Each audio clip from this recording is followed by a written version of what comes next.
Hi there, my name is Denise, and I wanted to talk to you today about collecting antique fraternity and sorority pins. You may have stumbled on this video or been sent the link as you were looking for vintage badges or pins from your group, whether it's you lost your pin or you were looking for an old badge because maybe the one you received was gold filled. But I wanted to talk a little bit about who are these fraternity pin collectors? How do you find fraternity pins, sorority pins, and what do you do with them? So some groups have some rules, and they think that once you purchase your badge, you really only are borrowing it and you should be returning it to your national headquarters. And if that's something that you believe in or that's something that your group has indicated is important to them, then you may be concerned to find a couple of dozen of your group's pins or badges on eBay or any other auction site, etc. So I'm just going to talk a little bit about the history of how these badges ended up in the hands of jewelers, eBay sellers, um, anybody really at all. So I actually found an article from the turn of the century that was reprinted in, I think, Kappa Sigma Fraternity published this article, and it was from like the early 1900s. And it talked about how a young man went down to the jewelry district in the city and he stumbled on all sorts of men's, mostly men's at the time, men's and women's Greek letter badges, and described them in the most romantic way. Gorgeous engraving, beautiful craftsmanship, beautiful hand-set gems. So he was, in all likelihood, one of the first people that collected Greek letter pins, badges, and memorabilia. I began collecting in 1990. I graduated from college. I was a charter member of my sorority. I was mentored by my national president, who I was very friendly with, very close with, and she had told me that our badge used to look different before we joined the National Panhellenic Conference in 1951, and the badge looked different, and she described it or showed me a picture of it, and she said she's been on the lookout for these for years, and I think by then she had at least one, and I was absolutely mesmerized. This sounded like a great project. Because I love to go to estate sales, antique stores, antique jewelry, anywhere, flea markets, anywhere where these could pop up. Now, this was before eBay. I think eBay came around maybe at least 3 or 4 years later at a minimum. So I would go to flea markets, I would go to antique shows, and I would stumble upon them. And I didn't really even know what rules they were, what's a men's group, what's a women's group, what's a local, what's a group that we call that was absorbed. So for example, like Phi Sigma Delta fraternity was absorbed by Zeta Beta Tau fraternity. So they don't exist today as the one name, and those pins are sort of part of their history, but that group doesn't exist anymore.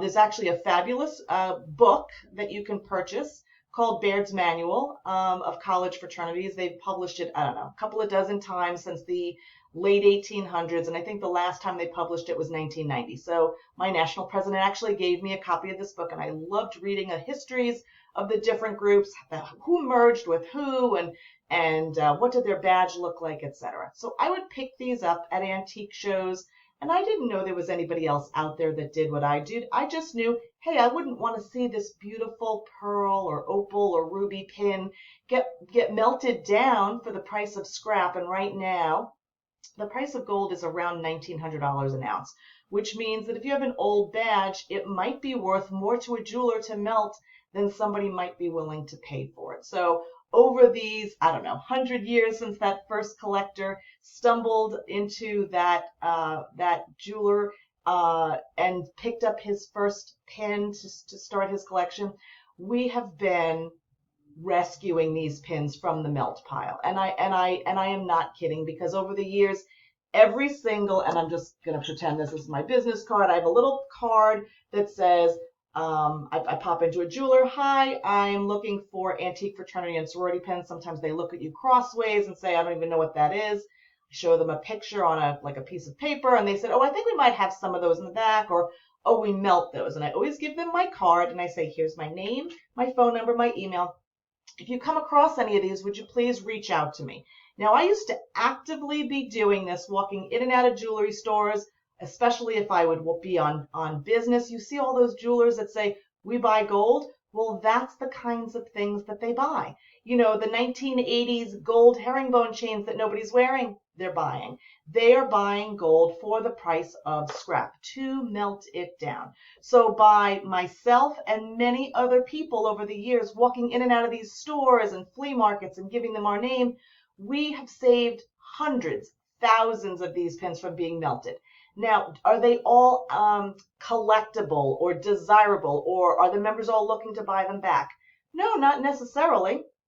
I love to help people connect with a badge from their group so that they can purchase it. So some of your groups have a collectors group of members that buy back the badges. And initially, and there's a New York Times article that I'd be happy to share with you, initially it was sort of like a feud, the collectors and the members, and they were at odds. And today, that's not the case. We actually work together really nicely. I have friends who are in some of the sororities where they're looking for their historically significant badges, and that might not mean 1800s, but it might mean, you know, maybe one of their members was an author and her badge turns up in a collection. And when they're engraved, we can research them. Some of the places that I look, I will Google a name if it's a full name on a badge. And if not, I sometimes go to, I Google the name of the university, if I can figure that out, and the graduating class. And then I go looking for his or her yearbook listing. And then I also look at a website called findagrave.com. That's super interesting, where you plug in names, and if it's, let's say it's a woman and her name is Susie Smith, and you don't even know what her name became later when she got married, but you can search by maiden name. So if you have an approximate year and a name, you can find a whole lot of information for free. None of these are even sites that cost any money to belong to.